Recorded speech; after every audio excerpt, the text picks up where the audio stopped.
A'udhu billahi samil alimi minash shaitani rajim. Bismillahir rahmanir rahim. Alhamdulillah wassalatu wassalamu ala rasulillahi sallallahu alaihi wasallam. Ba'd. Assalamu alaikum wa rahmatullahi wa barakatuh. Ikhwatul a'izza, lan tusaddiq almufaja'atu rabbaniya. Ndugu yangu mpendwa mtazamaji, hautaamini kabisa surprise ambayo utaipata kutoka kwa Allah tabaraka wa taala, allati satati ilaika, ambayo itakujia wewe in qara'ta hadhihi sura, ukisoma sura hii baada salati al-maghribi, baada ya swala ya maghribi, yaum al-khamis, siku ya al-khamis, baada salatu ala nabi, baada ya kumswalia mtume kwanza mara 100. Allahumma salli ala sayidina Muhammad wa ala ali sayidina Muhammad. Allahumma salli ala sayidina Muhammad wa ala alihi wa ashabihi wa sallam. Ukamswalia mtume kwa swala hii mara 100, na baada ya hapo fanya istighfar mara 100, astaghfirullah wa atubu ilayhi. Na baada ya hapo utasoma wahiya surati al-Fathi, utasoma surati al-Fathi. Sura hii utaisoma 7 marati, utaisoma mara 7 kwa kikao kimoja.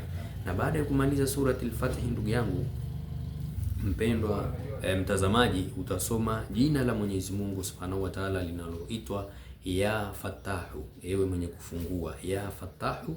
Utasoma pia mara 100, utasoma mara 100 ya Fatahu, na suratul Fatih yenyewe utaisoma mara 7.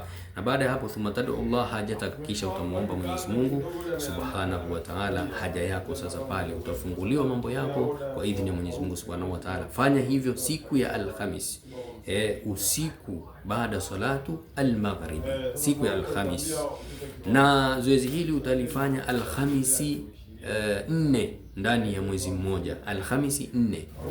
Basi wallahi utaona mambo yanavyokunyokea kwa idhini ya Mwenyezi Mungu Subhanahu wa Ta'ala. Suratul Fatih ni sura ya kufungua mambo ya riziki, mambo ya khairi mbalimbali, lakini pia ya Fatahu ni jina la Mwenyezi Mungu lenye kufungua. Kwa hivyo utaona surprise kutoka kwa Allah tabaraka wa taala, surprise ya riziki, surprise ya mambo yako ya khairi unayoyafanya. Utafunguliwa mambo yako yote kwa idhini ya Mwenyezi Mungu Subhanahu wa Ta'ala. Chukua hiyo ndugu yangu mpendwa mtazamaji, fanyia kazi na share na wengine wapate faida. Wallahu alam.